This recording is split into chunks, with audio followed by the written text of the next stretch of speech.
स्वागत है आपका आज की क्लास में। आज के हमारे क्लास का टॉपिक है 19वीं सदी के प्रमुख किसान विद्रोह। ठीक। तो देखिए ये जो टॉपिक है इससे बहुत सारे इससे भी क्वेश्चंस पूछे जाते हैं। कुछ कुछ टॉपिक्स ऐसे हैं जैसे मान लीजिए हमने पिछली क्लास में आप लोगों को जनजाति या आदिवासी आंदोलनों के बारे में पढ़ाया, विद्रोह के बारे में पढ़ाया। ठीक ऐसे ही ये किसान विद्रोह हुए।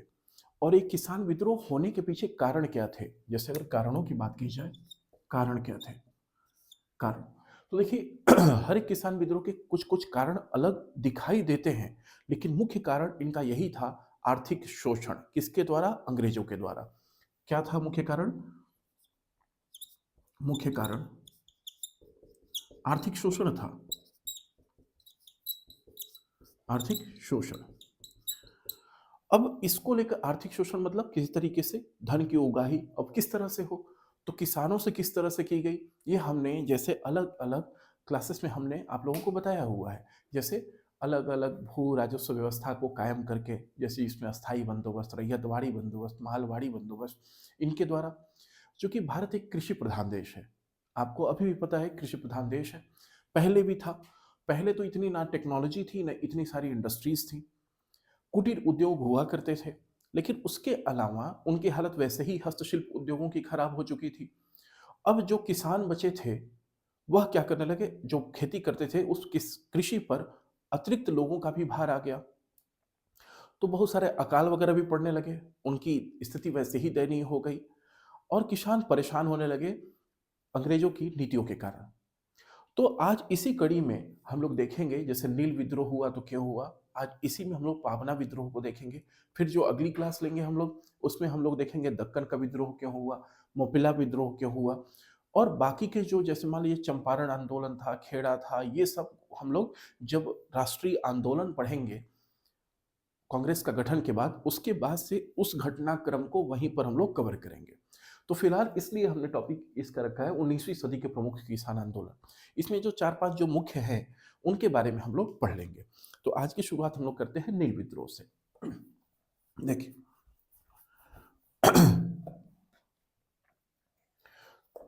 देखिए नाम से ही लग रहा है ना, नील विद्रोह। नील विद्रोह,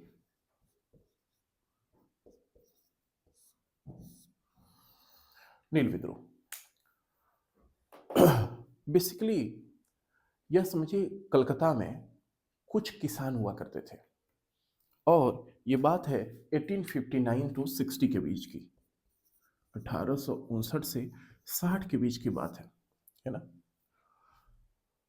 वहां पर क्या हुआ, ब्रिटेन में पहले हुआ क्या कि वहां पर डाई के लिए जरूरत पड़ती थी नील की। नील जो हम लोग कई बार क्या होता है, आप लोग देखे होंगे बचपन में, घर वाले जैसे व्हाइट ड्रेस लगता था किसी विशेष दिन अगर स्कूल जाने के लिए, तो घर वाले पूरे शर्ट वगैरह को या सफेद पैंट सफेद शर्ट वो पूरा नीला ही हो जाता था, और नील में डालकर निकाल दिया करते थे। तो ये आज भी होता है, बहुत सारे लोग ऐसे करते हैं। तो क्या होता था, ऐसे ही वहां पर कपड़ों को कलर करने के लिए नील की आवश्यकता हुआ करती थी। अब नील उगाया कहाँ से जाए, तो उन लोग को लगता था कि बेहतर है कि कम लागत में, कम मजदूरी में नील को हम लोग भारत से मंगा सकते हैं।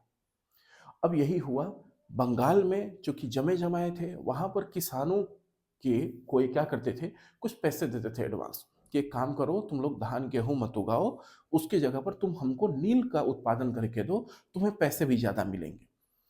शुरुआत में तो वो लोग पैसे दे देते थे, बाद में क्या हुआ, वो लोग एडवांस पैसे तो दिए कि लो लो, जैसे मान लीजिए कि अगर 1 लाख, एक एग्जाम्पल के लिए मैं बात बता रहा हूँ, जैसे मान लीजिए वो कहेंगे कि हम 1 लाख का तुमसे नील खरीदेंगे, 1 लाख का, और शुरुआत में उनको दे दी मान लीजिए 20,000 कि ये शुरुआत में ये लो अपना, तुम जैसे भी जो भी करना है उसकी व्यवस्था करो, और नील जब काल जब उत्पादन हो जाएगा तो हमें दे देना। अब इसी क्रम में क्या हुआ, शुरुआत में पहले तो पैसे देते थे, बाद में ऐसा करने लगे, 1 लाख का मान लीजिए उत्पादन उनको चाहिए, उनको सामान चाहिए, तो 20,000 देते थे, कहते थे बाकी फसल जब होगी तो हमें दे देना। तो उसका एक पूरा प्रोसेस होता था कि किसी चीज को उगाना, उसमें से कलर निकालना, फिर उसको अलग अलग तरीके से पकाना, फिर तब जाकर नील तैयार होता था। किसान इतनी मेहनत कर लेता था, उसके बाद से कहते थे हम लेंगे ही नहीं, हमें कम पैसे में दो। अब किसान की मजबूरी हो जाती थी उसको बेचना, करेंगे क्या।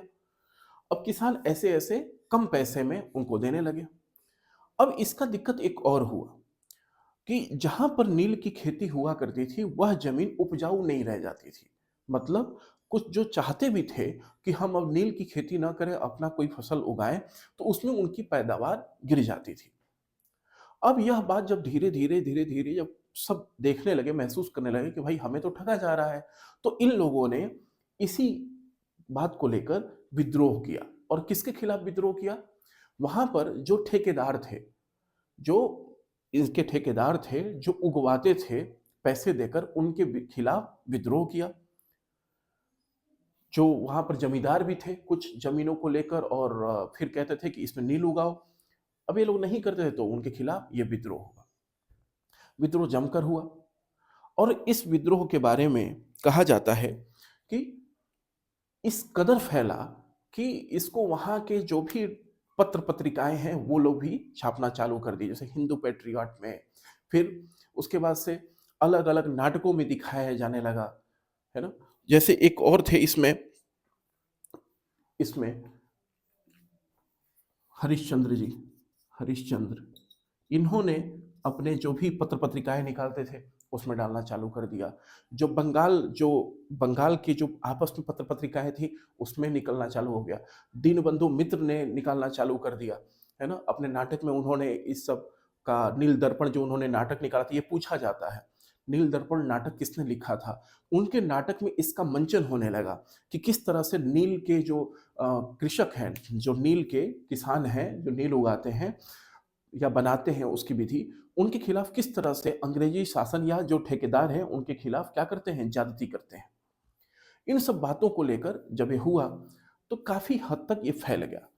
बाद में अंग्रेजी सरकार को एक आयोग बैठाना पड़ा, WS सीटनकर, सीटनकर, ये आयोग के अध्यक्ष थे।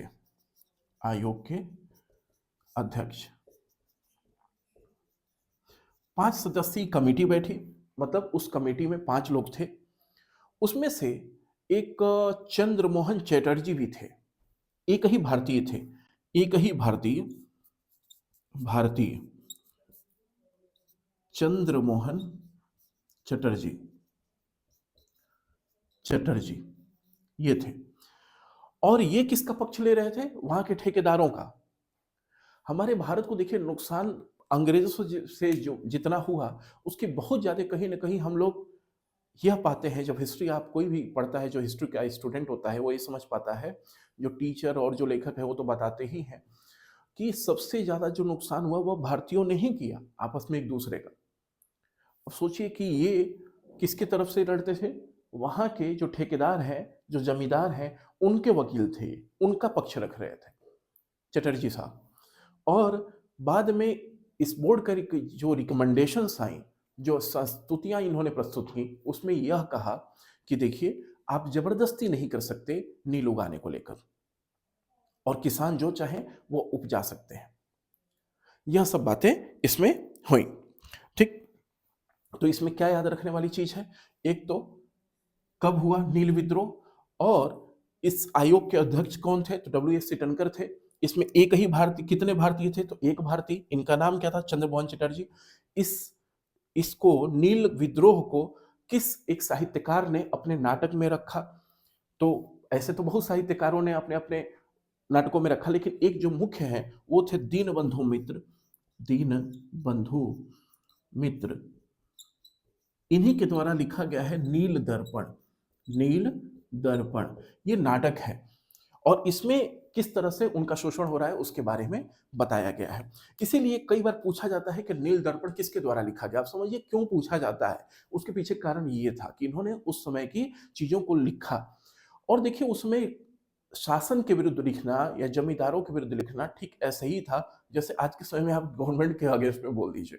कहीं कुछ लोग बोल देते हैं तो देखिए क्या होता है। तो यही होता है। उस समय क्या होता था, अंग्रेज के विरुद्ध अगर कुछ आपने बोल दिया तो फिर वो उठा ले जाते थे, उनके ऊपर तमाम सारे जुर्माने, उनको जेल में डाल देते थे। ये सब चीजें हुई। तो ये था नील विद्रोह। अब इसके बाद हम लोग देखते हैं एक पावना विद्रोह को। इसके बाद हम लोग देखते हैं पावना विद्रोह। तो ध्यान रखिएगा, इससे 4 क्वेश्चंस बन सकते हैं ऑब्जेक्टिव के। इसमें से मेंस के क्वेश्चंस नहीं बनते हैं, है ना, मेंस के क्वेश्चन बहुत कम बनते हैं, अगर बनेंगे तो ये बनेंगे कि किसानों के विद्रोह के पीछे प्रमुख कारण क्या थे, है ना, या फिर आप यह समझिए कि जब ऑप्शनल आता है हिस्ट्री का तो उसमें यह पूछा जाता है कि किसान किस तरह से जो नजदीकी जो शोषणकर्ता थे उनकी पहचान तो कर पा रहे थे, लेकिन जो मेन मुख्य शोषणकर्ता थे उनकी पहचान नहीं कर पा रहे थे। जैसे अभी हम लोग पावना विद्रोह में हम लोग इस बात को देखेंगे। ठीक, तो पावना विद्रोह के बारे में आप देखिए। पावना विद्रोह,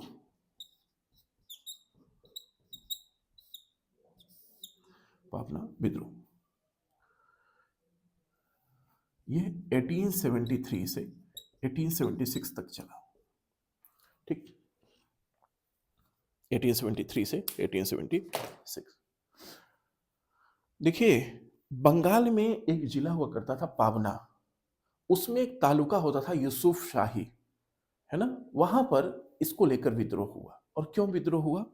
जैसे मैंने आप लोग को बताया था कि यहाँ पर अस्थाई बंदोबस्त था, बंगाल में अस्थाई बंदोबस्त था। इसके तहत होता क्या था कि जो भी जमींदार होते थे अस्थाई बंदोबस्त में, भूमि का मालिकाना हक किसके पास था? जमींदारों के पास। और जमींदार कड़ाई से लगान वसूलने लगते थे, और जितना लगान, मतलब अंग्रेजों को जितना देना था उतना तो देते ही थे, उससे ज्यादा ये प्रॉफिट कमाने के चक्कर में ये क्या करते थे, इनसे ज्यादा लगान वसूलते थे किसानों से। अब किसान परेशान हो गए उसके बाद से, और क्या करने लगे, जैसे किसी दरोगा को भेज दिए या फिर कानून की हेल्प लेकर, और क्या करते थे, इनके खिलाफ ज्यादती करते थे। अब इसको लेकर किसान बड़े परेशान हो गए। दूसरी बात क्या होता था कि एक होती है बटाईदार मजदूरी, बटाई, उसमें क्या होता है, आप अपने खेत का हिस्सा कुछ किसको दे देते हैं, किसान को, वो अपना मेहनत करके बेचारा और उसमें फसल उगाता है, उसका कुछ हिस्सा अपने पास रखता है, कुछ हिस्सा मालिक को देता है। उस समय मालिक क्या किया करते थे कि ज्यादा वसूल लेते थे, उनको कम दिया जाता था, और फसल खराब होती थी फिर भी उनको देना पड़ता था लगान। इन सब कारणों को लेकर पावना विद्रोह हुआ। पावना विद्रोह के बारे में एक जो प्रमुख बात ये कही जाती है कि पावना विद्रोह में जो किसान थे वो कहते थे कि हम महारानी की रैयत हम महारानी और सिर्फ महारानी की रैयत बनकर काम करना चाहते हैं। मतलब हम महारानी, हम महारानी और सिर्फ महारानी की रैयत बनकर कार्य करना चाहते हैं।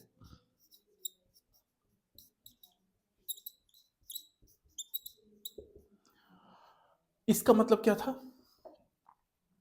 इसका मतलब क्या था? यह जो था अपने नजदीकी शोषणकर्ता की पहचान तो कर पा रहे थे, लेकिन मुख्य शोषणकर्ता कौन था उसकी पहचान नहीं कर पा रहे थे।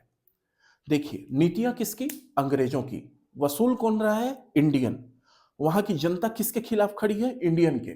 मतलब जनता को बस ये लग रहा है कि ये जो हमारे जमींदार हैं जो भारतीय थे यही मुख्य शोषणकर्ता है, जबकि था इसके ठीक उलट।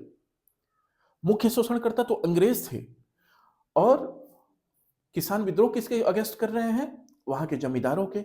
तो ये कई बार यह स्टेटमेंट ही केवल दे दिया जाता है पीसीएस या यूपीएससी में, और ये पूछ दिया जाता है कि यह किस किसान विद्रोह से संबंधित है। तो ध्यान रखिएगा, जो भी यूपीएससी जो एग्जाम कंडक्ट करवाती है उसमें ये स्टेटमेंट वाइज क्वेश्चन आजकल पूछे जा रहे हैं। वहां पे ये पूछा जा सकता है, हम महारानी और सिर्फ महारानी की रैयत बनकर कार्य करना चाहते हैं, यह किस किसान विद्रोह में कहा गया था। ठीक, तो ये पावना विद्रोह में कहा गया था, इस बात को ध्यान रखिएगा। अब इसमें और क्या था, बाद में फिर हुआ क्या कि कहा गया कि एक इसके बारे में भी एक सहमति बनी।